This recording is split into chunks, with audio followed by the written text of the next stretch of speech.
मान्यवर आहेत, त्यानंतर समोर जो श्रोतूवर्ग आहे, या कार्यक्रमाचे संयोजक आहेत, त्यांचंही स्वागत करते आणि धन्यवाद देते की मला इथे आपण बोलण्यासाठी निमंत्रित केलं आणि तुम्ही मला सहन करणार आहात पुढचे 45-50 मिनिटं वगैरे वगैरे. सगळ्यात आधी या पायात बळ जिनं दिलं, या शब्दाला धार जिनं दिली, त्या सावित्रीबाईंना माझ्या कवितेतून मी अभिवादन करेन.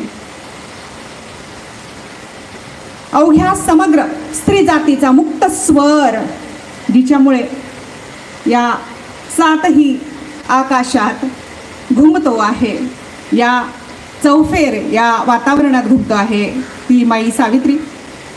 सावित्री तू होतीस म्हणूनच, सावित्री तू होतीस म्हणूनच स्त्रीची चूल आणि मूल ही चौकट मोडली. सावित्री तू होतीस म्हणूनच, सावित्री तू होतीस म्हणूनच स्त्रीची चूल आणि मूल ही चौकट मोडली. सावित्री तू होतीस म्हणूनच प्रथांची ही प्रेत तू जमिनीत गाडलीस. सावित्री तू होतीस म्हणूनच, सावित्री तू होतीस म्हणूनच स्त्रीनं प्रत्येक लढाई आजपर्यंत जिंकली. आणि सावित्री तू होतीस म्हणूनच शिक्षणाची दारं खुली झाली, शिक्षणाची दारं खुली झाली आणि दगडांचीही फुलं झाली. दगडच होतं की आपण, कोण विचारत होतं आपल्याला? सावित्री तू होतीस म्हणूनच शिक्षणाची दारं खुली झाली आणि दगडांचीही फुलं झाली. सावित्री किती आणि काय ती रूपवर्णावी तुझी, सावित्री किती आणि काय ती रूपवर्णावी तुझी. तू असशी अनंतात पण हृदयांतरी प्रतिमा तुझी. सावित्री तू दिसतेस मला, सावित्री तू दिसतेस मला माझ्या मनाच्या नभात. सावित्री तू भासतेस मला एक मंगल प्रभात.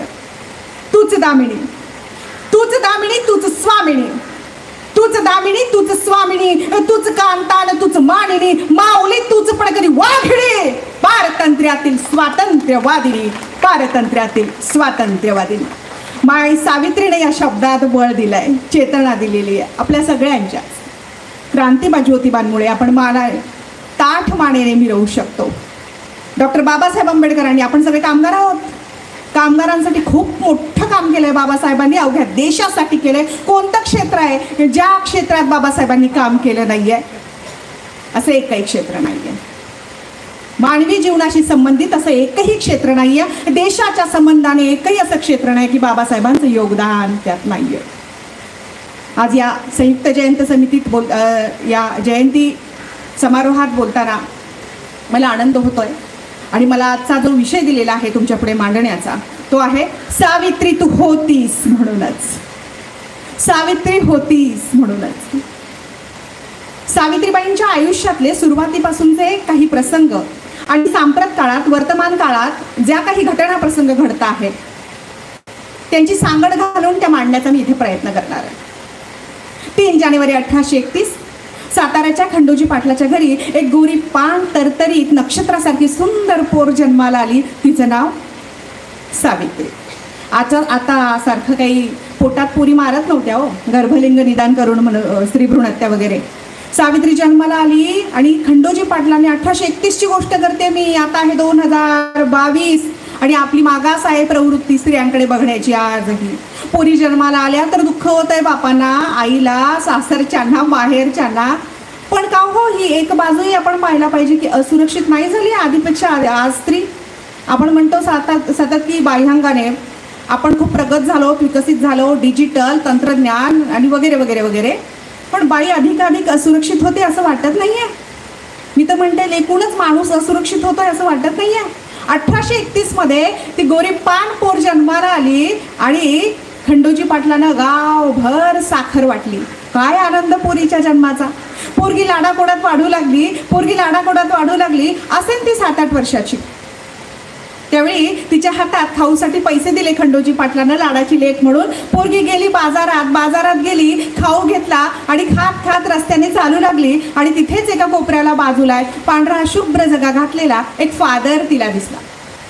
त्या फादरच्या हातात अशी पुस्तकं होती. स्वागत सर. त्या फादरच्या हातात बारीक बारीक पुस्तकं होती आणि ती पुस्तकं तो सगळ्यांना मोफत वाटत होता. छोटीशी सावित्री 7-8 वर्षाची, तिला गंमत वाटली.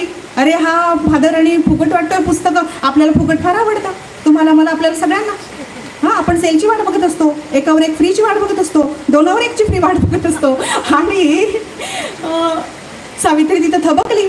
तिनं पाहिलं की अरे मोफत पुस्तकं वाटताय, एवढी गर्दी, एवढा घोळ काय, का बरं तो फादर पुस्तकं वाटत होता? मुठभर आले आणि राज्यकर्ते बनले. तुम्हाला माहिती आहे ना, त्यांच्याकडे तयार नोकर वर्ग नव्हता. एतद देशीयांना शिक्षण द्यावं, त्यांना शिक्षित करावं आणि नोकर वर्ग निर्माण करावा, म्हणून पुस्तकाची गोडी त्यांना लागावी. आणि इथल्या शेवटच्या माणसाला तर शिक्षणाचा हक्क नव्हता. आणि बाई तर दलितहून दलित, समग्र जाती धर्मातली बाई, दलितहून दलित. दलित म्हणजे भरडले गेलेले, दळले गेलेले. दलित म्हणजे विशिष्ट जात किंवा समूह नाही आणि नसतो, परंतु आपले गैरसमज इतके छान आहेत ना, आपण ते चांगले जोपासून ठेवलेले आहेत, ते जरा स्वच्छ करण्याची गरज आहे. तर सावित्री ती गर्दी चिरत मध्ये गेली आणि त्या फादरचा झगा ओढला आणि म्हणाली, मलाही एक पुस्तक हवंय, मलाही एक पुस्तक हवंय. फादरला गंमत वाटली, अरे पोरगी कुणाला घाबरतच नाहीये. पहिली बेटी तूप रोटी, पहिली बेटी धराची पेटी, जल्लोषात तिचं स्वागत करण्यात आलं होतं. ती सावित्री निर्भीड होती, निर्भय होती बालपणापासून. सावित्री गर्दी चिरत मध्ये गेली, फादरचा झगा ओढला आणि म्हणाली, मला एक पुस्तक हवंय. फादरला फार गंमत वाटली, एवढीशी पोरगी घाबरत नाहीये कुणाला. त्यांनी एक पुस्तक काढलं, तिच्या हातात दिलं. सावित्रीला कोण आनंद झाला, बा बा बा बा बा, फार आनंद झाला. ते पुस्तक कुणाला दाखवून कुणाला नाही असं तिला झालं. ते पुस्तक कुठे ठेवू, कुठे लपवू असं तिला झालं. बघा बरं का, म्हणजे शिक्षणातला अक्षरांचा शब्दांचा ओचा ठोकळत नव्हता, पण ते पुस्तक काय प्रिय होतं बरं. ह्या बाईचं अक्षरांशी काय नातं असावं मित्र हो, या बाईचं शब्दांशी काय नातं असावं मित्र हो. सावित्रीने ते पुस्तक घेतलं, घरी आली. आल्यानंतर कुणाला दाखवू कुणाला नाही असं तिला झालं. समोरच ओसरीत बाबा बसले होते खाट टाकून. आली नाचत नाचत एवढीशी लेक आणि म्हणाली, बाबा बाबा बघा ना मी काय आणले, बाबा बघा तरी मी काय आणलंय. तिला वाटलं बाबांना आनंद होईल खूप. बाबांनी एक नजर तिच्याकडे टाकली, एक पुस्तकाकडे टाकली आणि बाबा म्हणाले, दन दन पावलं टाकत तिच्या जवळ आले, रागाने तिच्याकडे बघू लागले. तिच्या हातातलं पुस्तक हिसकावलं, उकिरड्यावर फेकलं आणि म्हणाले, पुन्हा अशा गोष्टी घरी आणशील तर याद राख, पुन्हा हे पुस्तक काय घ्यायचं नाही, हातात आणायचं नाही घरी. तिला कळेच ना, म्हणजे तुमच्या चेहऱ्यावर जसे प्रश्नचिन्ह उमटले ना, त्यापेक्षा कैक प्रश्नचिन्ह तिच्या मनात उमटले होते. ते अरे बाबा हवं ते देतात, एकटी दुकटीला बाजारातही पाठवतात, खाऊला पैसे देतात, किती लाड करतात, पुस्तक का हातात सहन होत नाहीये बाबांना माझ्या. आणि पुस्तक उकिरड्यावर फेकलं. सावित्री खूप रडली, ओरडली, भेकली, काही उपयोग झाला नाही. पुस्तक तिला मिळणार नव्हतं म्हणजे नव्हतं. त्या दिवशी ती जेवली पण नाही. अलीकडे मुलं फार तर इमोशनल ब्लॅकमेलिंगचा प्रकार शिकलेत. अलीकडे तर भयंकर आहे. तुम्ही पालक असाल, आईबाप असाल, तुम्हाला माहिती असेल, अमुक एक गोष्ट दे नाही ते तमुक करतो. पालक घाबरायला लागले. एक काळ असा होता, मला समकालीन जे असतील ते किंवा मंचावर जे मान्यवर आहेत ते, की आपण आईबाबांना घाबरायचो, आपण शिक्षकांना घाबरायचो. आता मला जरा व्यस्त दिसतं बरं का सगळं, तुम्ही पण अनुभवात असाल. हो. आणि सावित्री त्या दिवशी जेवली नाही. तिला म्हटलं बाबा येतील, म्हणतील उठ ग माय, खाऊन घे जरा, पुस्तक खावाय आणून देतो उकिरड्यावर. बाबा बोलले नाही काहीच. बाबा काहीच बोलले नाही. सगळे घरातले झोपी गेले. सावित्रीला कसली झोप येते, सुजले डोळे रडून रडून, भोकाड पसरून. पुस्तक मिळणार नव्हतं आणि तिला पुस्तक हवं होतं. बघा बरं का केवढा मोठा संघर्ष आहे. पुस्तक आता ती वाचणार होती का लगेच क्रांती करणार होती, काय होती, तिला फक्त ते पुस्तक हातात घेऊन त्या गुळगुळीत मुखपृष्ठावरून हात फिरवायचा होता. त्या कोऱ्या करकरीत पुस्तकाचा सुगंध ऊर भरून घ्यायचा होता. किती माफक अपेक्षा होती ना. पण बघा, त्या काळानं बाईला पुस्तकाकडे बघण्याची, काय स्पर्श करण्याची सुद्धा परवानगी दिली नाही. म्हणून मी म्हणते, क्रांतीबा आणि ज्योतिबा आणि सावित्रीबाईंनी जे केलं, बाबासाहेबांनी जे केलं, ते अद्वितीय आहे. आणि म्हणून आज आपण इथे आहोत. आपली पाळंमुळं आपल्याला माहिती पाहिजे, आपण कुठून आलो, काय होतो आणि आत्ता काय आहोत, आपण कोणत्या दिशेने जायला पाहिजे हे आपल्याला कळलं पाहिजे. कोणताही एकांगीपणा आणि कट्टरता कधीच कामाची नसते. सर्वांना बरोबर घेऊन, कवेत घेऊन, सगळ्यांना समजून उमजून आणि शेवटच्या माणसाचा विचार करत आपल्याला पुढे जावं लागतं. आपण जे हितलाभ घेतो, सवलती घेतो, आपण जे स्वातंत्र्य घेतो, ते कुणामुळे याची जाणीव आपल्याला असली पाहिजे. आपल्यालाच असून उपयोग नाही. आजी बरोबर बोलते ना मी. आपण पुढच्या पिढीला पण डोळस केलं पाहिजे, सजग केलं पाहिजे त्यांच्याप्रती, की आपण काय आहोत, कोण होतो, कुठे जायला पाहिजे. आणि ह्या प्रागतिक विचारवंताचं काय योगदान आहे आपल्या आयुष्य घडवण्यात, हा देश घडवण्यात, ह्या विकासात, ह्या प्रगतीत. सावित्रीला झोप येईना, डोळे हे सुजलेत आणि मग रात्री सगळे झोपले, निजानीत झाली. तिला सतत ते पुस्तक दिसत होतं. सावित्रीला झोप येईना. सावित्रीनं काय केलं, सगळे झोपल्यानंतर बाहेर आली, मुख्य दरवाजा उघडला, अंगणात आली, अंगणातून उकिरड्यावर गेली, उकिरड्याहून पुस्तक उचललं, पुस्तक परकराच्या ओच्यात लपवलं, घरात आली, अडगळ शोधली. अडगळ, अडगळ माहिती आहे ना? अरे तुम्ही सो कॉल्ड मुंबईत राहणारे लोक आहेत ना, पण गावाशी नाळ जोडली असावी. आजीला माहिती आहे अडगळ. लाकडाची घरं असायची, कुठेतरी कानाकोपऱ्यात सुरळी करून ते खोचून ठेवायचं पुस्तक, म्हणून अडगळ शोधू लागली ती. आणि तिने त्या पुस्तकाची सुरळी केली, पुस्तक खोचून ठेवलं.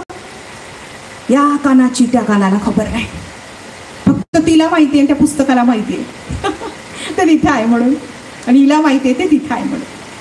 आता मधला काळ गेला. 9 वर्षाची असेल सावित्री, आणि काही दिवसांनी तिचं लग्न ठरलं. आता तुम्हालाही माहिती आहे त्यावेळी बालविवाह पद्धत होती, परंतु 9 वर्षाची सावित्री म्हणजे त्या काळाच्या मनाने खूप मोठी होती. घोडनवरी म्हणायचे तिला. हो, लाडाची लेक म्हणून खंडोजी पाटलांना जवळ ठेवलं होतं लेक तिला, लाडाची लेक म्हणून. पण 9व्या वर्षी तिचं लग्न करून द्यावं लागलं. ते झालं 12 वर्षाच्या ज्योतिबाबरोबर, जोही त्या काळाच्या मानाने घोडनवरा होता. म्हणजे लग्न किती लवकर व्हायचे बघा. केवढा अन्याय अत्याचार होता, केवढं शोषण होतं. आणि हे कुणी तयार केलं? हे तुम्ही आम्ही. आणि तुम्ही आम्ही एकत्र येतो त्याला म्हणतात समाज. आणि या समाजाला कोण घाबरतं? पुन्हा तुम्ही आम्ही. आपण कोण आहोत? समाजाचा भाग. एकूण काय? एकच. आपणच आपल्या विरोधात जातो. आपल्याला सजगता नसते या बाबतीत. ती यायला हवी, ही या महापुरुषांनी दिली, या महामानवांनी दिली.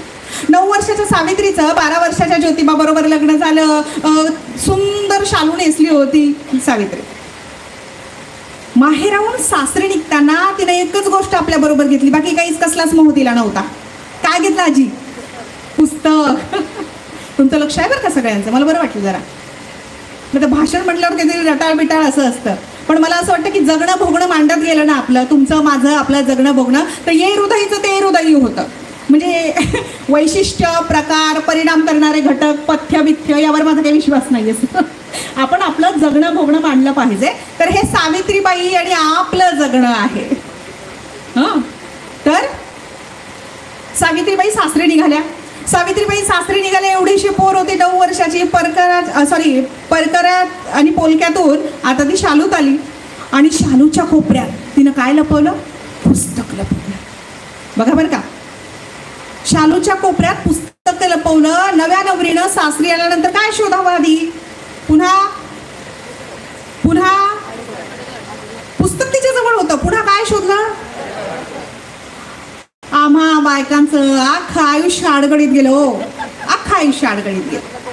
आता कुठे आम्ही बोलायला लागलो तर आमचं हसणं पण सहन होत नाही. संसदेत त्या चौधरी हसल्या, नाही सहन झालं. मग आपण प्रगत कशाला म्हणतो? आपलं हसणं सहन होत नाही, आपलं चांगलं राहणं सहन होत नाही, आपलं चांगलं बोलणं सहन होत नाही, आपलं परखडपण सहन होत नाही, आपलं मुद्देसूद बोलणं सहन होत नाही, आपला अभ्यासू असणं सहन होत नाही. मग काय डोंबल्याला शिकायचं होय आम्ही? म्हणजे आम्ही प्रगत होतोय, पण तुम्ही का होत नाही आहात? तुम्ही म्हणजे मी इथं पुरुषांना म्हणत नाहीये, मी माझ्या कन्सेप्ट क्लिअर करते. महिला सबलीकरण म्हणजे पुरुषांविरुद्ध बोलणं नसतं आणि नाही. ही वृत्ती आहे, वृत्ती, टेंडन्सी. मी वृत्ती विरोधात बोलते आहे. आणि हे विसरून आपल्याला चालणार नाही. महिला कल्याणाची जेवढी कामं केली आहेत ना, त्यात अग्रेसर या मातीतले भारतातले पुरुष होते. आणि पुरुष प्रधान संस्कृतीचा जो शाप इथं आहे, पितृसत्ताक पद्धतीचं जे काही पार्श्वभूमी इथं आहे, त्या पितृसत्ताक पद्धतीच्या कट्टरवाद बाया आहेत. हे करंटे पण आहे आणखी आपलं, बघा बरं का. आणि आपणच गळे काढतो कशाबद्दल? पुरुषी वृत्तीबद्दल, पितृसत्ताकतेबद्दल. आणि आपण नकळत त्याच्या कट्टरवाहक होतो. इथे स्त्री कल्याणाची कामं करणारे पुरुष होते. रानडे, कर्वे, राजाराम मोहन राय, डॉक्टर बाबासाहेब, क्रांतिबा आणि इतरही नावं घेता येतील आपल्याला, बघा ते विसरून चालणार नाही. म्हणून मी म्हटलं की पुरुषांविरोधात बोलणं महिला सबलीकरण नाही आणि नसतं, वृत्तीविरोधात लढणं असतं. आम्हा बायकांचं अख्खं आयुष्य अडगळीत गेलं. सावित्रीबाई सासरी आली आणि सासरी आल्यानंतर अडगळ शोधली, पुन्हा पुस्तकाची सुरळी, पुन्हा कोपऱ्यात गेली, पळसाला पानं, तीनच घरोघरी मातीच्या चूल. बरोबर, जे तिकडं ते तिकडं काही फरक नाही. आणि मग येता जाताना काम करताना बघायची ती सुरळी करून ठेवलेलं ते पुस्तक. तिला काय करायचं होतं, फक्त ऊर भरून सुगंध घ्यायचा होता, त्याला स्पर्श करायचा होता, बघायचं होतं डोळे भरून. पण त्या काळानं तिला ती परवानगी दिली नव्हती. का बरं दिली नव्हती? आता मात्र बोला, हा एकपात्री प्रयोग नाहीये.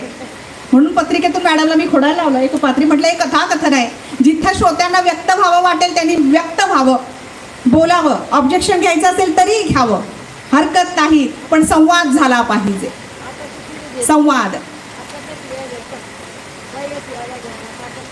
का नव्हतं, मी तेच म्हणते. स्त्रियांना शिक्षणाचा अधिकार का नव्हता, इथल्या बहुजनांना शिक्षणाचा अधिकार का नव्हता, या औचित्याने हे बोलणं मला गरजेचं आहे, अनिवार्य आहे, इथे अपरिहार्य आहे.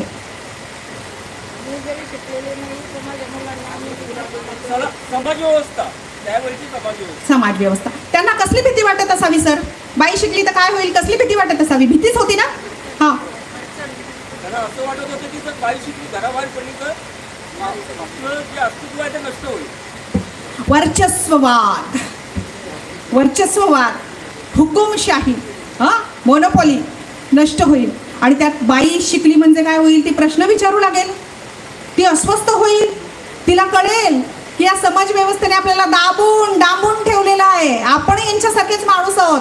ती जाब विचारेल. आणि बायांनी शिकू नये म्हणून धर्म बुडेल, पृथ्वी बुडेल, नाश पावेल वगैरे वगैरे आवया उठवल्या होत्या त्यावेळी. आणि बाईला सहेतुक बाजूला ठेवलं होतं शिक्षणापासून, मुख्य स्रोतापासून. अरे शिकल्या ना बाया, पृथ्वी आहे की जागेवर? काय झालं पृथ्वीचं? आहे सगळं जागेवर आहे. इथं नेहमी चांगल्या विचारांना आणि चांगल्या विचाराच्या लोकांना 3 गोष्टींनी उद्ध्वस्त करण्याचा प्रयत्न केला जातो. बाबासाहेब म्हणतात भय, भ्रम आणि चारित्र्यहनन. तुम्ही खूप चांगल्या पद्धतीने काम करू लागलात, पहिल्यांदा तुम्हाला भीती दाखवली जाते. नाही ऐकलं तुम्ही, मागे नाही हटलात, बायकांच्या बाबतीत प्रकर्षाने होत आहे, इकडे होत. मग तुम्हाला तुमच्याबद्दल भ्रम निर्माण केले जातात, अफवा पसरवल्या जातात. आणि मी तर म्हणते आपल्याकडे या मातीत गहू, बाजरी, ज्वारीपेक्षा सगळ्यात जास्त पीक जे येत असेल भ्रमसाठ ते अफवांचं आहे. आणि त्यातल्या त्यात आपण पडलो व्हॉट्सअप युनिव्हर्सिटीचे विद्यार्थी. म्हणजे यापेक्षा दुसरं करंट पण काय असेल, मी म्हणते वाईट काय असेल. चढावणच लागते. एखादी पोस्ट आली की कधी एकदा मी कॉपी पेस्ट करतोय म्हणून फॉरवर्ड करतोय, अरे माणसं मरायच्या आधी त्या श्रद्धांजली वाहून आपण मोकळे होतो. इतकी भयंकर आहे. आपल्याला कळालं की ब्रिज कॅन्डीमध्ये अमुक अमुक झाला ॲडमिट, आपण त्याला मारून मोकळे. अरे जगतोय ना, जगू देत त्याला 2 दिवस नाही. हा म्हणजे सोशल मीडिया कसा वापरला पाहिजे आणि आपण कसा वापरतो आहोत. दुधारी तलवार आहे ना, विघातक आहे विधायक आहे, आपण कसा वापर करतो त्यावर अवलंबून आहे. पुन्हा माझ्या मुद्द्याकडे येते. मी तुम्हाला म्हटले मगाशी की मी इतिहास, सावित्री ज्योतिबाचा काळ आणि सांप्रत काळ याची सांगड घालण्याचा प्रयत्न करेन. रवींद्र कुंवर यांच्या 2 ओळी मला ज्या प्रचंड आवडतात, प्रचंड भावतात. बघा तुम्हालाही आवडतील, अर्थ खूप छान आहे. 2च ओळी आहेत. शिक्षण घेतलं तर काय होऊ शकतं ही भीती इथल्या व्यवस्थेला होती, इथल्या पितृसत्ताक पद्धतीला होती. रवींद्र कुंवर पुरुष असूनही इतक्या सुंदर आणि प्रत्येकारी पद्धतीनं ते मांडतात. ते म्हणतात की औरतें बहुत अच्छी होती है, गौर से सुनिएगा, औरतें बहुत अच्छी होती है जब वो हाँ में हाँ मिलाती है, औरतें बहुत अच्छी होती है जब वो हाँ में हाँ मिलाती है, औरतें बहुत बुरी होती है जब वो सोचने लगती है, समझने लगती है और खड़ा होके बोलने लगती है. या व्यवस्थेची ही अशी गोची आहे, ही अशी गंमत आहे. आम्हाला बाई आवडते, पण ती जेव्हा होयबा असेल तेव्हा ती म्हणेल की तुम्ही म्हणतात पश्चिमेला पूर्व तर ती पूर्व आहे, पूर्वेला पश्चिम म्हणाल तर ती पश्चिम आहे. काही अडचण नाही. पण जेव्हा बाई बोलू लागते, प्रश्न विचारू लागते, स्वतःला सिद्ध करू लागते, कर्तृत्ववान असते, तेव्हा ती समाजाला टोचू लागते. आणि पुन्हा हाच समाज म्हणतो बाई सक्षम नाहीये, बाईनं सबल झालं पाहिजे, बाईनं बोललं पाहिजे, आणि बाई बोलू लागली की पुन्हा यांना त्रास. ही इथल्या व्यवस्थेचे हे गमक आहे, हे भयंकर आहे. ही भीती तत्कालीन समाजाला पण होती. आणि सावित्रीबाई ते लग्न झालं, ते पुस्तक त्यांनी आणलं. रोज वाट बघायच्या आधी की मला कधी ते पुस्तक एकदा हाताळायला मिळतं आहे म्हणून.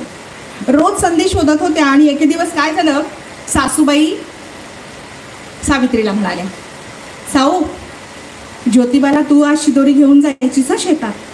काय आनंद झाला सावित्रीबाईंना. कुणाला कशाचं आणि बोडकीला केसाचं, कोणाला कशाचा आनंद. सासूला वाटत होतं हिला काम सांगितलं, सुनेला वाटलं आता कामच करते. सुनेच्या डोक्यात वेगळे हिशोब चालले, तिचे कॅल्क्युलेशन वेगळे, तिला काय करायचं होतं, तिला ते पुस्तक बाहेर काढायचं होतं. सासूबाई काम सांगून सावित्रीला बाहेर गेल्या. सावित्रीनं काय करावं, सावित्रीनं एक टोपली घेतली. पूर्वी शिदोरी बांधायला टोपली असायच्या छोट्या छोट्या, त्याला काय म्हणतात आजी, आणि त्याच्यात एक हे काय पाटी, हां पाटी, आणि त्या पाटीत एक कपडा अंथरायचा, त्याला काय म्हणतात, हां धुडकं म्हणतात किंवा धडुकं म्हणतात. मला माझ्या माहितीप्रमाणे प्रादेशिक वेगवेगळी नावं असतील. धुडकं, आता सारखे डबे टिफिन नव्हते ना, त्यात टप्परवेअर वगैरे कुछ बात नाही ती, तर फडक्यात, हां हां अगदी अगदी तसंच. तर बरं झालं आणलंय बरं का आजीला, मला सपोर्ट होतोय खूप. मी काही काही विसरत असते. आजी हम साथ साथ आहे आजी. हां तर केलेलं आहे आजीने त्यांनी, हे बरोबर आहे. तर पाटी असायची, पाटीत धुडकं अंथरलेलं असायचं, एक उपरणं असायचं, त्याचा सुंदर वास यायचा, इतका सुंदर वास यायचा, कसला कसला वास यायचा. जे जे बांधून नेलंय शेतावर त्याचा वास यायचा. लोण्याचा वास, ताकाचा वास, चटणीचा वास, लोणच्याचा वास, कालवणाचा वास, भाकरीचा वास, दशम्यांचा वास. वास नाही म्हणता येईल, सुवास म्हणता येईल, सुगंध म्हणता येईल त्याला. आणि ते त्या काय केलं तिनं, तो पाटी घेतली, पाटीत धुडकं अंथरलं, त्यावर भाकरी ठेवली, भाजी टाकली, भाकरी ठेवली, पुस्तक ठेवलं. पुस्तक आलं काय, खूप काय ठेवलंय, गपचूप ठेवलं ना, म्हणून मी गपचूप सांगितलं. पुस्तक ठेवलं, त्यावर भाकरी ठेवली, चारही कोपरे धुडक्याचे जवळ घेतले, करकचून आवळून बांधले, पाटी डोक्यावर घेतली, आणि माझी माय सावित्री शेताकडे चालू लागली. शेतात पोहोचली, काळजाचे ठोके धाड धाड वाजू लागले, मनात घालमेल अस्वस्थ. पुस्तकाचा प्रवास बघा, कुठून फादर, उकिरडा, अडगळ, आणि आता पाटी. आता पुस्तक बाहेर काढलं आणि ज्योतिबाची काय प्रतिक्रिया असेल त्यावर. ज्योतिबा हो म्हणाले तर ठीक, नाही म्हणाल तर संपलं, टाटा बाय फिनिश. तर आता काय, आली ज्योतिबा, हात धुवून आले, जेवायला बसले. सावित्रीबाईनं पाटीतलं ते धुडकं होतं ते सोडलं, त्यांना जेवायला वाढलं. पहिलाच घास ज्योतिबांनी घेतला आणि सावित्रींनी धडधडत्या काळजानं, धडधडत्या उरानं काय केलं, पुस्तक भाकरी घालून बाहेर काढलं. तिच्या हातात पुस्तक, हात थरथर कापतायत. ज्योतिबांनी ते पाहिलं आणि म्हणले, बघतच राहिले, हातातला घास हातातच राहिला, आज राहिला. आणि म्हणाले, काय ग साऊ, पुस्तक आणलंस तू, शिकणार आहेस, आवडेल तुला, अक्षर गिरवशील, शब्द गिरवशील. माझ्या साऊनं होकारा दिला, हो हो म्हणत. आणि त्या दिवशी मातीची पाटी, काडीची लेखणी, माझ्या बाय सावित्रीची शाळा शेतात सुरू झाली. ही आहे क्रांती. क्रांती ज्योती आपण का म्हणतो, सावित्रीबाई शिकल्या, ज्योतिबांनी त्यांना शिकवलं. म्हणून मी म्हणते की प्रत्येकीच्या आयुष्यात एक ज्योतिबा पाहिजे, प्रत्येकीच्या आयुष्यात एक ज्योतिबा असला पाहिजे. तो पतीच असेल प्रत्येक वेळी, नॉट नेसेसरी, तो भाऊ असेल, तो सासरा असेल, तो पती असेल, वडील असेल, एक ज्योतिबा पाहिजे बाईला समजून घेणारा. प्रत्येक बाईला सावित्रीच्या पाऊल वाटेवरून चालता येईल, त्या दिशेने चालता येईल. आणि काय झालं त्या दिवशी, सावित्री अक्षर गिरवायला शिकवू लागली. आणि शिक्षणाने काय होतं, शिक्षित झालेल्या तुम्ही आणि अशिक्षित असलेलं कोणीतरी, याच्यात काहीतरी मूलभूत फरक असतो. तो फरक काय असतो, शिक्षणाने माणूस अस्वस्थ होतो, बरोबर आहे. शिक्षणाने माणूस अस्वस्थ होतो, त्याला प्रश्न पडू लागतात, तो उत्तर शोधू लागतो, तो विचार करू लागतो, तो विचारशील होतो. सावित्रीबाईंनी ज्योतिबांना सांगितलं, शेठजी म्हणायच्या त्या त्यांना. त्या म्हणायच्या, शेठजी मी शिकले, पण माझ्या माय बहिणींचं काय हो, ज्या युगानुयुग वर्षानुवर्ष काळ्या कुट्ट अंधारात खितपत पडलेले आहेत, त्यांना त्या अज्ञानातून कोण बाहेर काढणार. सावित्री आणि ज्योतिबांनी पुण्यात 1848 मध्ये 1 जानेवारी 1848 मध्ये पहिली शाळा काढली मुलींची. मी हे एका श्वासात सांगते, पण इतकी सोपी गोष्ट नाहीये ती, इतकी सोपी गोष्ट नाही. कधी गेलात का फुलेवाड्यात? आपल्यासाठी तीर्थक्षेत्र आहे ते, जाऊन बघा. हैदराबाद, मसुरी आणि कुलू मनाली कुठं जात नसते, ते आहे इथं. त्या ऐतिहासिक वस्तू बघा जरा जाऊन. फुलेवाड्यात गेलाय? भिडेवाडा कोसळतोय भिडेवाडा बघून या एकदा. फुलेवाडा ते भिडेवाडा मला माझ्या गाडीनं जायला 20-25 मिनिटं लागली. म्हणजे आजची रहदारी आणि ट्रॅफिक ही सगळी गोष्ट. त्यावेळी आपली सावित्रीमाई फुलेवाडा ते भिडेवाडा पायी एकटी जायची, 16-17 वर्षाची पोरगी. आणि नाक्यावर तिथं सनातन कर्मठ मवाली थांबलेले असायचे. जे आपल्याला माहिती, आपण प्राथमिक शाळेमध्ये भाषणं केली आहेत, ऐकली आहेत की शेणामातीचा मारा तिला सहन करावा लागायचा. अरे एवढंच नव्हतं, अर्वाच्य शिवीगाळ तिला केली जायची, अत्यंत घाणेरड्या पद्धतीनं. तिच्या अंगचटीला येण्याचा प्रयत्न करायचे लोक. हे आणखी दुर्भाग्य, आणखी वाईट. म्हणजे मला ना कधी कधी मी सावित्रीबाईंबद्दल विचार करते. सावित्रीबाई जेव्हा वाचते तेव्हा सावित्रीबाईंचं आयुष्य म्हणजे मला एक काव्यात्मक प्रवास वाटू लागतो सर. नुकताच 14 फेब्रुवारीला सावित्रीबाई फुले पुणे विद्यापीठात, बघा ना काव्यात्मक प्रवास का म्हणते मी, ज्या पुण्यात सावित्रीबाईंना दगड माती झेलावी लागली, शेणगोळे झेलावे लागले, अर्वाच्य शिव्या झेलाव्या लागल्या, सावित्रीबाईंच्या अंगचटीला तिथे त्यांना बेअब्रू करण्याचा प्रयत्न झाला, त्याच पुण्यात सावित्रीबाई फुले पुणे विद्यापीठ उभं राहतं.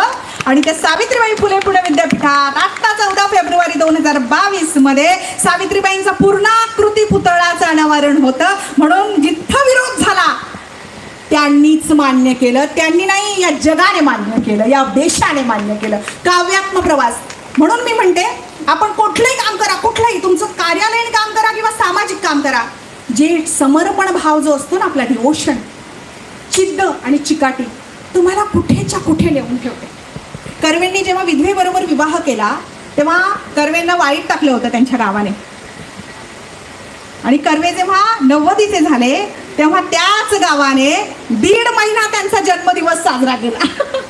हे करंटेपणे आपल्या मातीचं काय लोकांना कळत नाही लवकर. तिथली समाज व्यवस्था आहे, भयंकर आहे, जी चातुर्वर्ण व्यवस्थेवर अवलंबून आहे. आपल्या भावना कधी दुखावल्या जाव्या, आपली अस्मिता कधी दुखावली जावी, आपण निषेध कधी व्यक्त करावं, हे माणसं समजून उमजून डिसाईड करतात. प्रियांका रेड्डीवर अत्याचार होतो, कोपर्डीचं प्रकरण घडतं, हिंगणघाटचं प्रकरण घडतं, खैरलांजी प्रकरण घडतं, दिल्लीचं निर्भया कांड घडतं. मग माणसं इतके बेगडी आहेत, विचार करतात ती बाई कोणत्या समूहाची होती, कुठल्या जात धर्माची होती, आणि मग निषेध व्यक्त करावा की नाही, अस्मिता दुखवली. मला वाटतं या सगळ्या गोष्टींपलीकडे आपलं माणूस असणं गरजेचं आहे ना, माणूस असणं महत्वाचं आहे. आणि एखादा अत्याचार जुलूम कुणावरही व्हावा, इतकं वेगळी कसं असावं, इतकं दांभिक कसं असावं आपण, ते कोणत्या समूहातून आहे, आणि मग त्या पद्धतीने आपण वागतो, हे अत्यंत चूक आहे, ते खूप टोचतं. आणि क्रांतिबा आणि बाबासाहेबांनी मानवतावादासाठी, मानव्यासाठी शेवटचा श्वास घेतलेला आहे.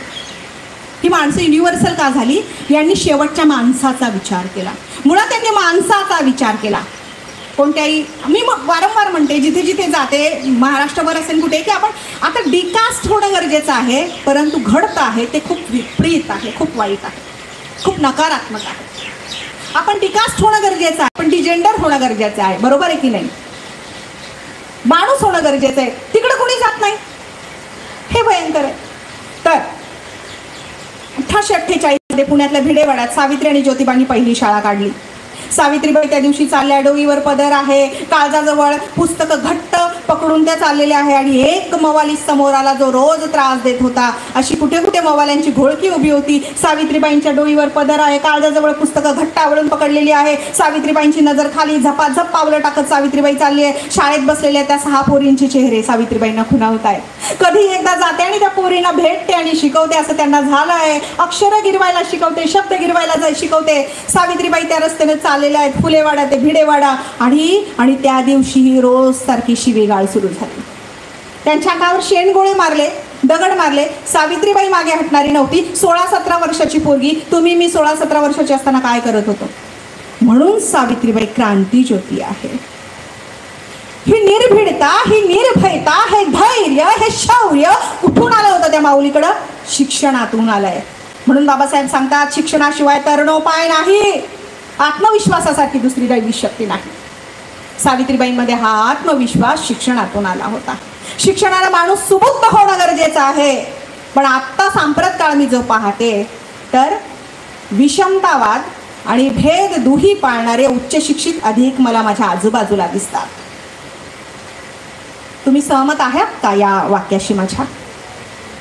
उच्च शिक्षित आणि उच्च पदस्थ लोक अधिक विषमतावादी असल्याचं दिसतं अलीकडे. आणि हे वेदनादायक आहे, खूप वेदनादायक आहे. त्या दिवशी सावित्रीबाई चालली आहे, डोईवर पदर आहे, झपझप पावलं टाकत चालली आहे, नजर खाली आहे आणि सावित्रीबाईंना तो मवाली सावित्रीबाईने त्याच्याकडे ढुंकून पाहिलं नाही. तो म्हणाला, बाई माग फिर. अरे माळ्याची एवढीशी पोरं ऐकत नाही माझं म्हणजे काय. त्याचा पुरुषी दुखावला गेला, हम दुखावला गेला. तो तिच्या जवळ गेला, तिच्या अंगचटीला येऊ लागला आणि म्हणाला, भर रस्त्यात तुला बेआबरू करीन, थांब तिथंच. इतका वेळ न थांबलेली माई थांबली. अरे काय मोगलाई आहे? कोणत्या बाईला तुम्ही म्हणावं नाहक, जी खूप चांगलं काम करते की भर रस्त्यात तुला बेआबरू करीन? ती सावित्री होती. सावित्रीबाई थांबली. जवळच्या ओट्यावर आपल्या जवळची पुस्तकं ठेवली. डोईवरचा पदर खाली आला, कमरेला खोचला आणि डोळे आग ओकू लागले. दान दान पावलं टाकत ती त्या मवाल्याच्या समोर गेली. कधी ज्याच्याकडे ढुंकूनही तिनं पाहिलं नव्हतं त्याच्या समोर गेली. त्याच्या डोळ्यात डोळे घालून पाहू लागले. सांगकन त्याच्या थोबाडीत मारली. क्रांती, हे आहे क्रांती. सावित्रीबाई गेली, त्याच्या सांगकन थोबाडीत मारली. तुम्हाला वाटलं असेल नंतर ती विचलित झाली असेल, अजिबात नाही. सगळा चौक पाहू लागला. त्यांना ते अनपेक्षित होतं की पोरगी काय बरं काय प्रतिकार करणार आहे. सावित्रीबाईंनी परत डोईवर पदर घेतला, काळजाजवळ पुस्तक कवटाळली आणि भिडेवाड्यात गेल्या. पोरींना शिकवलं. घरी आल्या. मी भिडेवाड्याला गेले होते. लाकडाची सागाची पायऱ्या आहेत, त्याला पूर्ण कोसळतोय. माझा धीरच झाला नाही वरती जाण्याचा.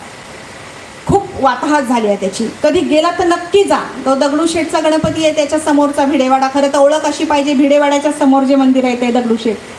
पण इतकं दुर्दैव आपल्याला सांगावं लागतं. मी असंच विचारत गेले. मला रिक्षावाल्याने सांगितलं भिडेवाडा तिथे कोणालाच माहीत नाही. पुण्यात मी विचारायला गेली तर मग ओळख आम्हाला सांगितली. भिडेवाड्याला जायचंय ना, फार मोठ्या मुश्किलीने आम्हाला पत्ता मिळाला. त्याने सांगितलं दगडूशेठचा गणपती त्याच्या समोर जे आहे तो भिडेवाडा. तिथे गेलो. नवऱ्याला म्हटलं, बाबा माझा जरा फोटो काढून घ्या पायऱ्यांजवळ. त्या पायऱ्या अजून शाबूत आहे, त्या पायऱ्यांजवळ जरा माझा फोटो काढून घ्या.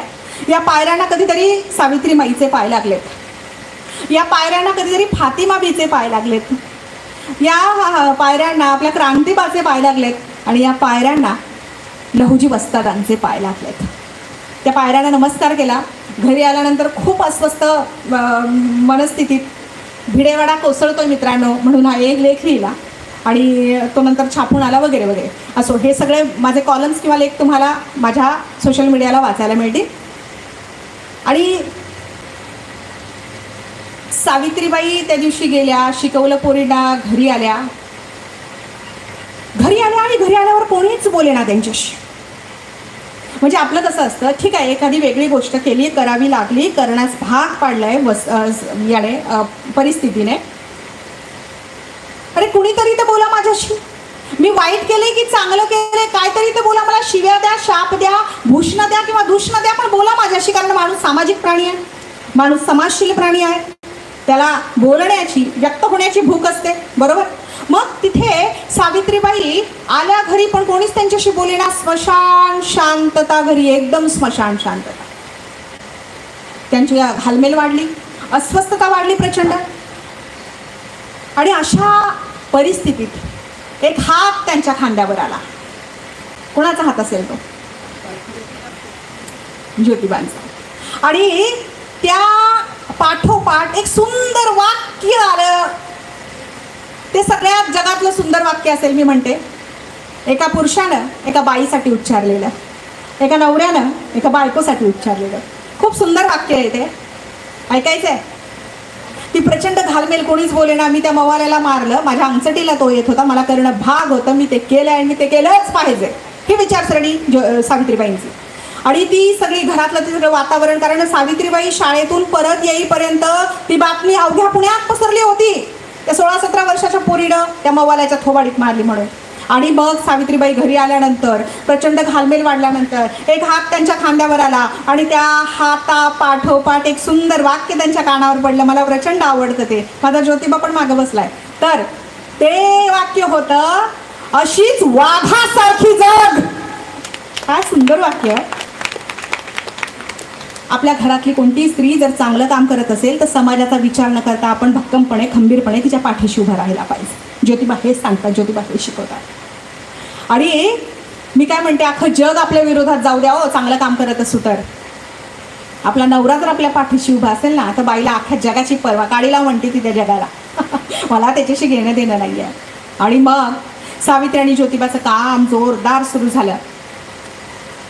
1853 मध्ये त्यांच्या राहत्या घरात त्यांनी बाल हत्या प्रतिबंधक गृह आणि विधवा आश्रम सुरू केला. कोणी या, म्हणजे त्या काळी काय होतंय, इतक्या भयंकर जाचक सगळ्या ज्या अटी प्रथा जुलमी परंपरा होत्या त्या सगळ्या बाईच्या माथी मारल्या इथल्या व्यवस्थेनं. इथल्या पितृसत्ताक व्यवस्थेने सगळ्या बाईच्या माथी मारल्या. म्हणजे ज्योतिबा पण म्हणतात ना, सता गेल्याचं मी ऐकलेलं नाहीये. किंवा इथल्या व्यवस्थेत बायको वारल्यानंतर सता कोणी जात नाही, पण नवरा वारल्यानंतर बाई सती जाते. किती विषमतावाद आहे. बायको वारल्यानंतर, नवरा वारल्यानंतर बाईचं केशव पण करतात, ती अलवणात जाते. ते अलवण माहिती आहे ना, तांबड्या रंगाचं ते पातळ असताना आपाद मस्तक नखशिकांत ती झाकली गेली पाहिजे. तिने चांगलं चुंगलं खायचं नाही. बालविधवा पद्धती होती. त्याच्यानंतर जर्जर व्यक्तीबरोबरही तिचा विवाह व्हायचा. अशाही बालाजरठ विवाह असा एक आहे. तर त्या पद्धती होत्या, सगळ्या स्त्रियांसाठी होत्या. तुम्हाला गंमत सांगते, म्हणजे तुम्ही पण एवढ्या डोळसपणे कधी बघितलं असेल की नाही मला कल्पना नाही, बघितलं असेल तर खूप चांगली गोष्ट आहे. इथले सगळे धर्म कुणी स्थापन केलेत? इथले सगळे धर्म कुणी स्थापन केलेत? ते घाबरण्याचं कारण नाही, मी फार काही प्रक्षोभक संवेदनशील बोलत नसते, मी वास्तव मांडत असते. धर्म जाती म्हटलं की लोकांना घामच फुटतो अलीकडे. तसं काही मी बोलणार नाही. हां, धर्म कुणी निर्माण केले इथं? पुरुषांनी. सगळ्या धर्मांचे धर्मग्रंथ कुणी लिहिले? पुरुषांनी लिहिले. मग ते बाईच्या बाजूने कसे लिहितील? त्यांनी ते त्यांच्या बाजूने लिहिले. ते धर्मग्रंथ, रीतिरिवाज, परंपरा, प्रथा मांडून ठरवून मोकळे झाले. बायांच्या मानेवर ते जोखड कायमचं ठेवलं संस्कृतीच्या नावाखाली, संस्कारांच्या नावाखाली. आणि आम्ही इमानेत बाळ ते वाहून नेतो आहोत. म्हणून ज्योतिबा आणि सावित्रीबाई म्हणतात, अंधश्रद्धा पाळू नका, अंधश्रद्धा पाळू नका. देव कुणीच नसतो, आपणच आपले देव असतो. देव कुणीच नसतो, देव आपणच आपले असतो. तुम्ही जर जिद्दीनं चिकटीनं काम करत असाल, आत्मविश्वासाने ना, तर कोणत्याच देवाची तुम्हाला गरज नाही. तुम्ही जर प्रामाणिक आहात, प्रांजळ आहात, तर तुम्हाला कोणत्या देवाची गरज नाही. तुम्हाला कुठे दान धर्म करण्याची गरज नाही, तुम्ही प्रामाणिकपणे तुमचं काम जर करत असाल तर. तर सावित्रीबाई ज्योतिबांनी ती शाळा सुरू केली. स्वतःच्या घरात बाल हत्या प्रतिबंधक गृह सुरू केलं. आडल्या नडल्या बाया ज्या आत्महत्या करायच्या, आणि हे फक्त काय ते बाल हत्या प्रतिबंधक गृह सुरू करून थांबले नाही. हे लोक रात्री अपरात्री, पहाटे, मध्यरात्री कंदील घेऊन निघायचे रस्त्याने, पुलावर, शेताकडे, रस्त्यानं, पाय वाट्यानं. कशाला? कशाला? झोपा येत नव्हते यांना? निद्रानाश होता काय? का सांगा? असं सावित्रीबाई आणि ज्योतिबा यांना घर सुद्धा सोडावं लागलं स्वतःचं. सावित्रीबाई आणि ज्योतिबांना स्वतःचं राहतं घर सोडावं लागलं. आणि जेव्हा गोविंदरावांनी त्यांच्या पुढे 2 पर्याय ठेवले होते, त्या मवालाच्या थोबाडीत मारल्यानंतर जो प्रक्षोभ पुण्यात झाला आणि सगळेजण त्यांच्याकडे आले आणि काय म्हणाले गोविंदरावांना, तुझ्या सुनेनं आणि लेकानं जे कामं सुरू केलेत ना, समाज सुधरवायचे ते बंद करण्यात तुला वाळीत टाकू, बहिष्कृत करू. आता हे जरा जुन्या विचारांचे होते गोविंदरावांनी आपल्याला वाळीत टाकणं, बहिष्कृत करणं मान्य करण्यासारखं नव्हतं, त्यांना सहन होण्यासारखं नव्हतं. त्यांनी दोघांना शाळेतून आल्याला बोलावून घेतलं एके दिवशी आणि म्हणाले, तुमच्या पुढे 2 पर्याय ठेवतो, तिथेच थांबा. ते पर्याय त्यातला एक पर्याय निवडायचा आणि लगेच अंमलात आणायचा. ज्योतिबा आणि सावित्रीबाईंची तयारी झालीच होती. त्यांना माहिती होतं ही वेळ कधीतरी नौबत येणारच आहे आपल्यावर. गोविंदराव म्हणाले, एक तर समाजकार्य सोडा, नाही तर घर सोडा. काय पर्याय निवडला असेल त्यांनी? घर सोडलं त्यांनी. स्वतःच्या संसारावर तुळशीपत्र ठेवलं, नेसत्या वस्त्रांशी बाहेर पडले आणि त्या गंज पेठेत उस्मान भाईनं निवारा दिला त्यांना. माणूस महत्त्वाचा आहे, तो कोणत्या समूहातून येतो ते महत्त्वाचं नाही आहे. त्याचे विचार काय आहे, तो कोण आहे, कोण आहे हे महत्त्वाचं नाही, त्याचे विचार काय आणि तो सहकार्य कसा कोणत्या भावनेने करतो हे गरजेचं आहे. एकतेचा भोंगा वाजणं गरजेचं आहे. हो, बाकीचं मला काही गरजेचं वाटत नाही. समतेचा भोंगा वाजणं गरजेचं आहे आपल्याला. उस्मान भाईने निवारा दिला. ज्योतिबा सावित्री तिथे राहू लागले आणि शाळेचं काम सुरू होतं. त्या दिवशी ज्योतिबा बाहेर गेले आणि सावित्रीबाई जुन्या गोधडीला टाके घालत बसलेले आहे. ज्योतिबा आले, पाहता तर काय, अगं सकाळी चांगली हसत बोलत होती तू, आता का रडवेला झालाय तुझा चेहरा? सावित्री, 1 नाही 2 नाही, अगं बोल तरी, काय झालं एवढी उदास, एवढी नाराज? सावित्रीबाई ढसा रडायला लागल्या. अरे तुला कोणी काही बोललं का? मी गेल्यानंतर कोणी आलं होतं, काही बोललं तुला? काय झालं का? तू बोलशील नाही तुम्हाला कळेल कसं? सावित्रीबाईंनी आवंढा गिळला, डोळे पुसले आणि म्हणाल्या, शेठजी सकाळी कचराकुंडीवर गेले होते कचरा टाकण्यासाठी आणि तिथे एक भीषण दृश्य मी पाहिलं. काय पाहिलं साऊ तू? शेठजी तिथे एक नुकतंच जन्मलेलं अर्भक टाकून दिलं होतं त्या कचराकुंडीत आणि त्याचे लचके कुत्रे तोडत होते. रक्तबंबाळ केलं होतं त्याला. त्या बाळाचा काय दोष? त्याचे आई बाबा कुठे गेले? त्या बाळाला असं का टाकून दिलं बेवारस? त्याच्या आई बाबांना त्याची काळजी नाही का? कोण टाकून देतं असं आपल्या लेकरांना, नुकतंच जन्मलेल्या? आणि त्या पुन्हा रडायला लागल्या. ज्योतिबांनी डोळे घट्ट मिटले आणि ते म्हणाले, साऊ, हा समाज बाईला धड जगू देत ना मरू देत. सगळ्या जाचं काठी प्रथा त्यांच्यावर लादल्या आहेत. आपल्याला करावं लागेल यासाठी काहीतरी, आपल्यालाच करावं लागेल. बघा, तुम्हाला खूप मोठ्या मॉबची, खूप मोठ्या जनसंख्येची गरज नसते एखादं परिवर्तन घडवायला. 2-4 लोकच हे करतात. वेडात दौडले वीर मराठे साथ, ऐकलं असेल ना तुम्ही? 2-4 8च लोक लागतात, खूप नाही लागत बाजार बुनगे या गोष्टींसाठी. सावित्रीबाई आणि ज्योतिबांनी आपल्या राहत्या घरात ते सुरू केलं बालहत्या प्रतिबंधक गृह. आणि मी काय सांगत होते, कंदील घेऊन निघायचे कशासाठी?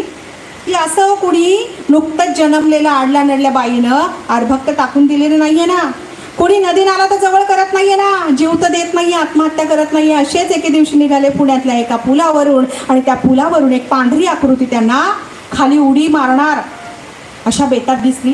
सावित्री आणि ज्योतिबांनी सुसाट वेगाने तिच्या दिशेने ते पळत गेले. तिचा दंड पकडला सावित्रीबाईंनी. अगं बाई, काय करतेस?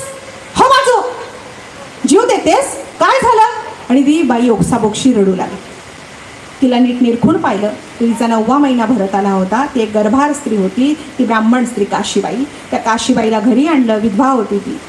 आणि विधवांचं खूप मोठ्या प्रमाणात शोषण त्या काळात व्हायचं बरं का, प्रचंड मोठ्या प्रमाणात. एक तर तिला पुनर्विवाहाला परवानगी नाही, घरातलाच कुणीतरी तिचा उपभोग घेणार, तिचं पाऊल वाकडं पडणार. ती ऐन तारुण्यात असायची. बालाजरट विवाह म्हणजे काय? बालाजरट विवाह म्हणजे काय? ती ऐन तारुण्यात असायची आणि तिचा जो वयाने खूप ज्येष्ठ नवरा असायचा तो आजारपणानं म्हणा, नैसर्गिकरित्या म्हणा मरण पावायचा आणि ती ऐन तारुण्यात असायची. अशा वेळेला या घटना घडायच्या. मग काय झालं, सावित्री आणि ज्योतिबांनी तिला घरी आणलं. तिचं काही दिवसात सुखरूप बाळंतपण केलं. तिला एक गोंडस गुटगुटीत सुंदर मुलगा झाला. त्याचं नाव यशवंत.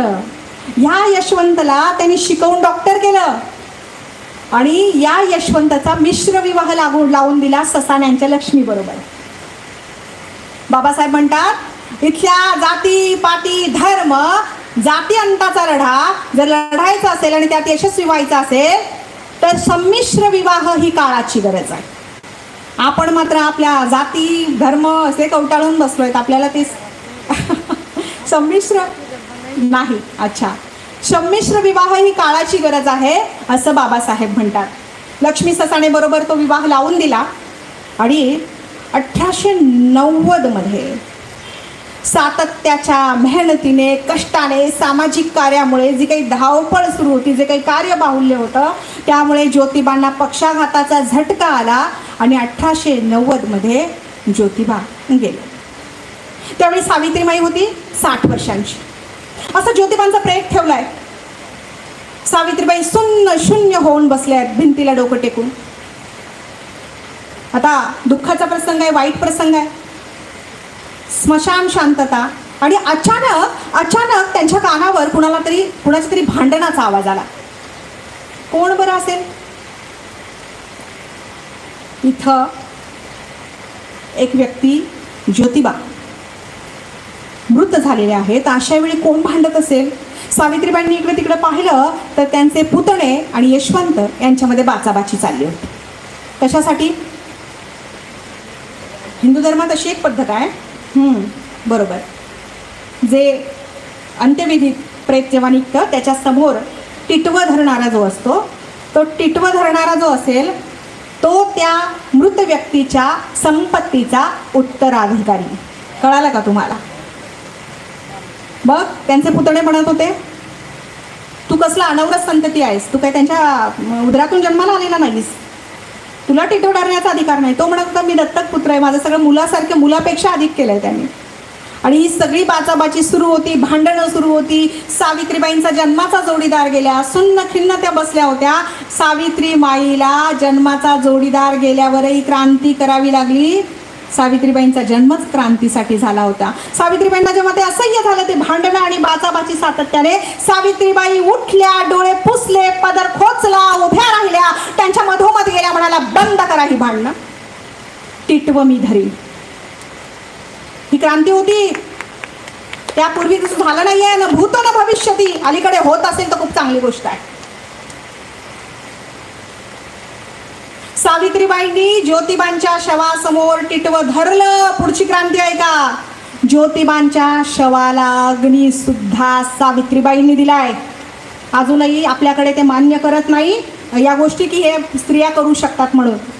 कुठल्या संस्कृतीने संस्कारांचा पगडा आपण डोक्यात घालून बसला आहोत ते कळत नाही मला.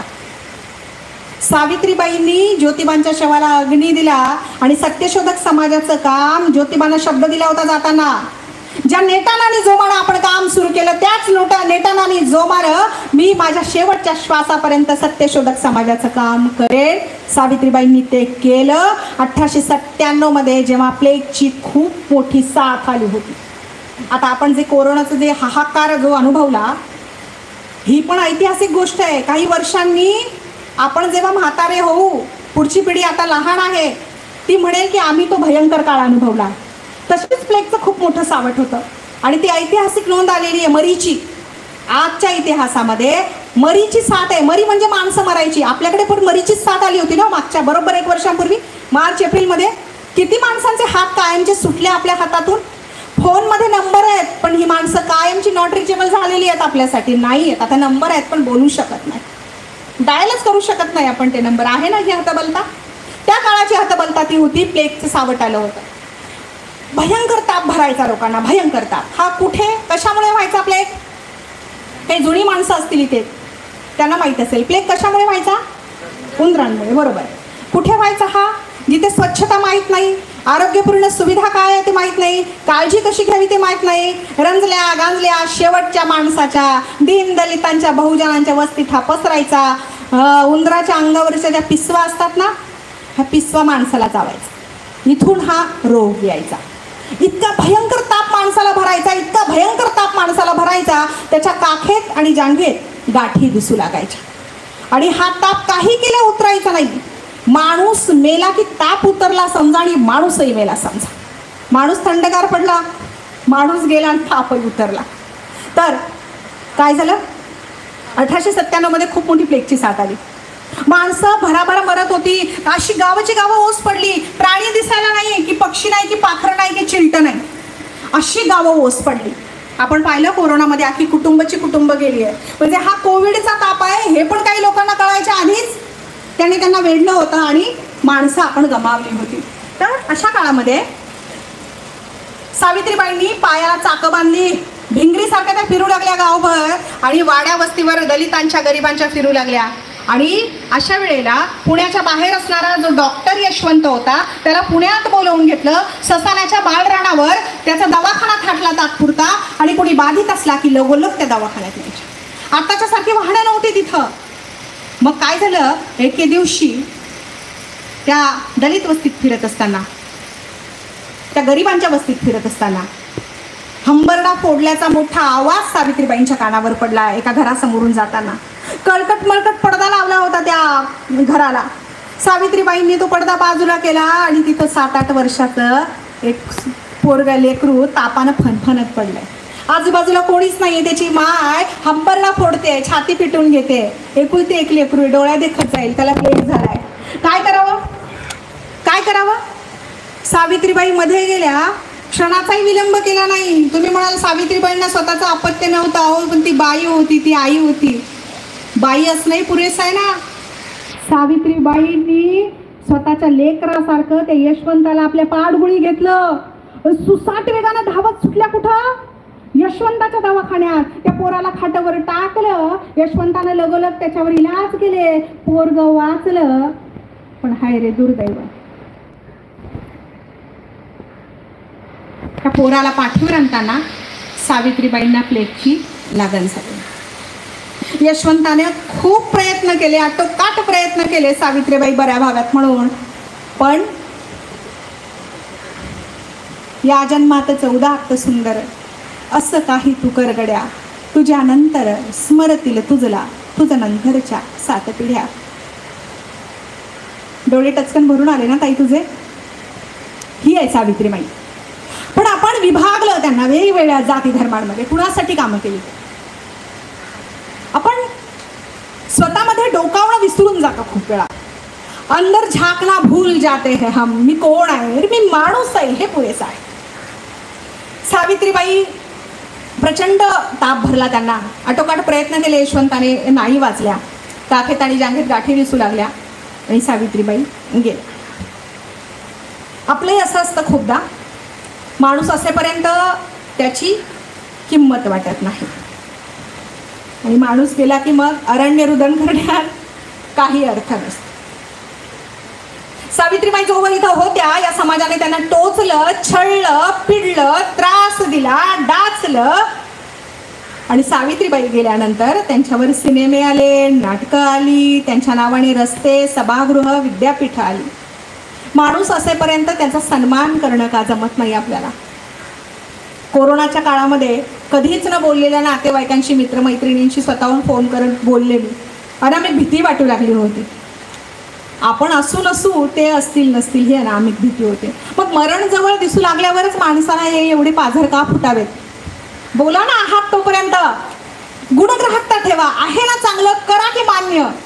पण आपल्याला इतरांबद्दल असूयाच का वाटते, द्वेष का वाटतो मला कळत नाही. अरे एवढंसं आयुष्य आहे, कशाला भोंगे पाहिजेत आणि सोंग पाहिजेत. राहा ना एकत्र छान ममतेनं आणि समतेनं. नाही जमत आपल्याला. विद्वेषाला बळी पडू नका. बाबासाहेब पण हेच सांगत होते, कोणतेही झेंडे खांद्यावर घेण्यापेक्षा विवेकाचा झेंडा खांद्यावर घ्या. विवेकाचा झेंडा. पण आपल्याकडे आता विवेकच हरवत चाललेला आहे. विवेक कशाशी खातात आपल्याला काय कळेना झालेलं आहे. आपली माथी आणि टाळकी भडकावणाऱ्यांना ती भडकवू देऊ नका. कारण तुमची एक भूमिका असली पाहिजे, तत्व असलं पाहिजे. हयातभर सावित्री आणि ज्योतिबांनी शेवटचा श्वास या समाजासाठी घेतलाय.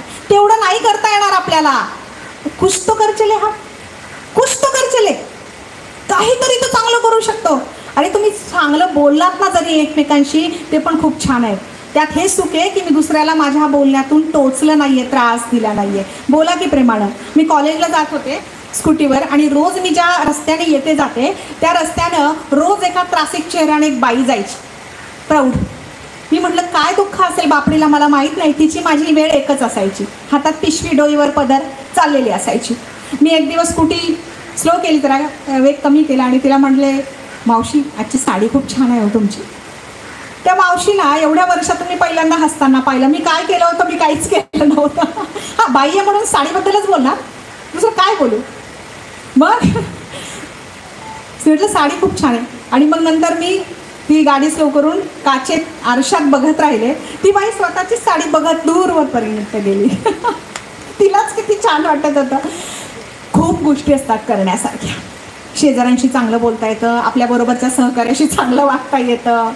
असो या द्वेष कमी केला पाहिजे आपण. ह्या महामानवांकडून आपण मानवतावाद ते शिकला पाहिजे.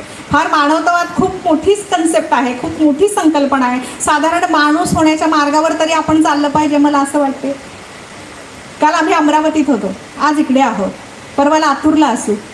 माझी सगळी व्यवधानं बाई म्हणून सांभाळताना मला हे माझं उत्तरदायित्व वाटतं की मी जन्माला येऊन काय करते, मी काहीतरी तर केलं पाहिजे. काय करते काय, अरे आपण जन्माला येतो, कमवतो, खातो पितो आणि एक दिवस मरून जातो. मला सांगा, तुम्हाला तुमच्या गावानं, खेड्यानं, पाड्यानं, कुटुंबानं, शहरानं का आठवावं, का आठवावं? काय केलं तुम्ही असं, काय केलं तुम्ही असं? मी येते, समारोपाकडे येते आहे मी. हां, काय केलं तुम्ही असं? तुम्हाला केव्हा आठवतील? फार फार तर तुमच्या 10व्याला आठवतील. आता 10वं पण शॉर्टकटमध्ये करता, 5व्याच दिवशी करतात. ते संयम नाही राहिला लोकांमध्ये. रजा बिजा सगळे कॅल्क्युलेशन असतात. 5व्याच दिवशी तुमचं 10वं घालून मोकळं होतील. तुमचा महिना घालतील फार फार तर लक्षात राहिलं तर. आणि वर्ष श्राद्ध तर करावंच लागतं. लोक, समाज वर्ष श्राद्ध केल्यानंतर तुम्ही लापता, गुमराह, गुमशुदा. तुम्ही कुठे? का आठवावं तुम्हाला? काय केलं काय तुम्ही असं? काहीतरी तर करू, काहीतरी तर करू, काहीतरी चांगलं केलं पाहिजे मला असं वाटतं. तर माझ्या सांगण्याचा, या मांडणीचा उद्देश हाच होता एवढ्या सगळ्या प्रवासातून, की हे महामानव, महापुरुष कशा पद्धतीनं मार्गक्रमण करत आले आणि आपलं आयुष्य खूप चांगलं चुकलं करून दिले हो. त्यांनी खूप नीट करून दिलंय आणि आपण अख्खी माती करू लागलो त्याची. बुद्धिमान माणसं जिथं असतात ना तिथं समस्या अधिक असतात असं मी ऐकलं होतं. जिथे प्रतिभावान माणसं अधिक असतात तिथं समस्या अधिक असतात.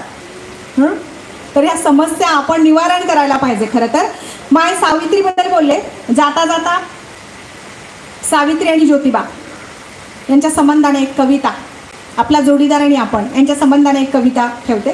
खरं तर मी आले होते तयारीने आणखी 2-3 कविता, पण आपण वेळेअभावी इथे थांबूया आणि जाता जाता एक कविता तुमच्या पुढे ठेवते. खरं तर मी सुरुवातीला भाषणाला जेव्हा उभी राहते तेव्हा माझा गळा असतो, गळा. आणि सगळं हे एवढं आयुष्यात वगैरे मांडल्यानंतर त्याचा हळूहळू नरड होऊ लागतं. आणि मी असं ऐकलं की नरडीचा घोट घेतात लोक. तर मी आता गाणार आहे, जुर्रत करणार आहे, पण कृपया कुणाला नरडीचा घोट घ्यावा असं वाटत नाही.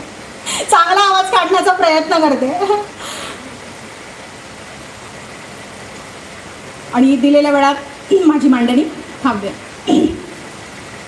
सुगंध घेऊन आला, सुगंध घेऊन आला तू रे जीवनी माझ्या, सुगंध घेऊन आला तू रे जीवनी माझ्या.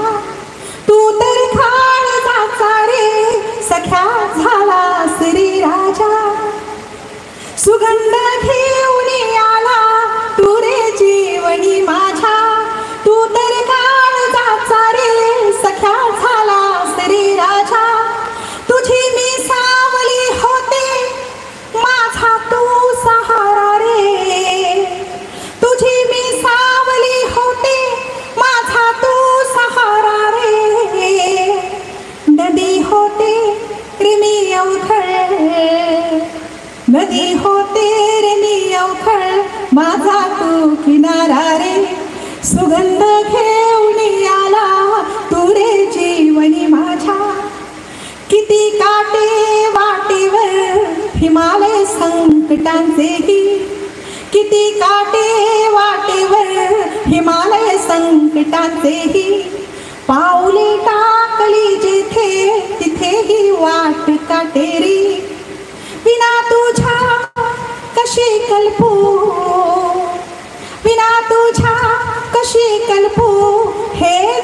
गेलेच रे व्यर्थ, हाती हात घेता तू, हाती हात घेता तू, आला जीवनार्थ, सुगंध घेऊन आला तू रे जीवनी माझ्या.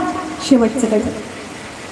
निर्मोवाट प्रगतीची करू जागर विवेकाचा. पती पत्नीने कसं असलं पाहिजे या काळात खूप गरजेचं आहे. निर्मोवाट प्रगतीची करू जागर विवेकाचा, लढा देऊ आता आपण विचारांनी विचारांचा. नको कुठलेच भय आता,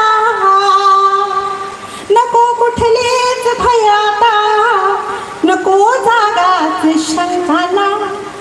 साऊ मी तुझी होते, साऊ मी तुझी होते, तू हो ज्योतिबा माझा, तू हो ज्योतिबा माझा, तू हो ज्योतिबा माझा. सिर्फ हंगामा खडा करना ही मेरा मकसद नाही. हे कोणत्या तळमळीने मांडलंय. हे हृदयचे ते हृदय गेलं असेल. तुमचे डोळे, तुमची चर्या, तुमच्या चेहऱ्यावरची रेश रेश माझ्याशी बोलत होती. शिरीन मॅडमला मला पाहता आलं नाही, त्या माझ्या मागे बसल्या, पण त्या तेवढ्या समरस एकरूप असतील या बोलण्याशी. परत एकदा नाही सर, आपल्याकडे यांची परवानगी घ्या सर, संयोजक हे. बरं, एक कविता जी आता नाशिकमध्ये अखिल भारतीय साहित्य संमेलन झालं होतं. अरे दर्दी रसिके, बरं वाटलं. कवीला अजून काय पाहिजे असतं. Once more. तर आता नाशिकमध्ये अखिल भारतीय मराठी साहित्य संमेलन झालं होतं. त्यात निमंत्रित कवयित्री म्हणून मी गायलेली कविता तुमच्या पुढे ठेवते आणि मग थांबेल. हा काळ आहे ना, शांत बसण्याचा नाही आहे, स्वस्थ राहण्याचा नाही आहे, हा लढण्याचा, संघर्षाचा काळ आहे. तर या लढण्यावर, परिवर्तनावर, विचारांवर, विवेकावर, या वाटेवर चालण्यासाठी मला नेहमीच बळ देणारी असते माझी कविता, ती तुमच्या पुढे ठेवेल. किती लढते किती झुरते. आमचे शिंदे दादा आलेले तिथं. 14 तारखेला ठाण्यात होते मी. दादा खास मला ऐकायला आलेले तिथं. किती लढते किती झुरते तरी पुरते इथे आहे. किती लढते किती झुरते तरी पुरते इथे आहे. आणि तिच्या जगामध्ये मी तिला पूजते आहे. किती वादळ परतवली तुफान झेलली आहे. किती वादळ परतवली तुफान झेलली आहे. जिव्हाळ्याच्या शब्दांनी, जिव्हाळ्याच्या शब्दांनी माणूस जोडते आहे. किती लढते किती झुरते तरी पुरते इथे आहे. सुखाने नांदते येथे दुखाशी भांडते आहे. बाईच्या 5वीला आहे. सुखाने नांदते येथे दुखाशी भांडते आहे. गुजमी काळजाचे या जगाला सांगते आहे. उद्याचे स्वप्न माझ्या या डोळ्यात रे आहे. उद्याचे स्वप्न माझ्या या डोळ्यात रे आहे. हरवली नियतीला मी, हरवली नियतीला मी हताशा चिंतते आहे. किती लढते किती झुरते तरी पुरते इथे आहे. शेवटचे पडवं, कान खोल के सुनो. रमा साऊ जिजाऊची मी लेक रे आहे. मी कुठलीच दगडगोटी पूजत नाही. मी वास्तवावर आणि सत्य जगते. आपण जगलं पाहिजे. आपण दांभिक आहोत. जर आपलं शिक्षण आणि आपलं आचरण याच्यात सांगड घालता येत नसेल, एकरूपता नसेल ना, तर तुमचं शिक्षण कुचकामी आहे. जर ते वास्तवावर विचार करायला तुम्हाला शिकवत नसेल तर. रमा साऊ जिजाऊची मी लेक रे आहे. माझी लेखणी कविता पुरती लेक रे आहे. भीती आता कसली ना, भीती आता कसली ना, कुठले शल्यही नाही. माझे संविधानच रे, माझे संविधानच रे माझ्या जगण्याची ग्वाही. माझ्या जगण्याची ग्वाही, मुक्त जगण्याची ग्वाही. आपण माणूस हो, आपण संविधानवादी असू, तेव्हा आपण या भारताचे एकनिष्ठ नागरिक असू हे मी सांगेन. आजी माफ करा, तुम्हाला रडवलं आणि माझ्या डोळ्यात पाणी आले. सिर्फ हंगामा खड़ा करना ही मेरा मकसद नहीं, मेरी कोशिश ये है कि सूरत बदलनी चाहिए. आग तेरे सीने में ना सही, मेरे सीने में सही, हो कहीं भी मगर आग जलनी चाहिए, ये सूरत बदलनी चाहिए. धन्यवाद.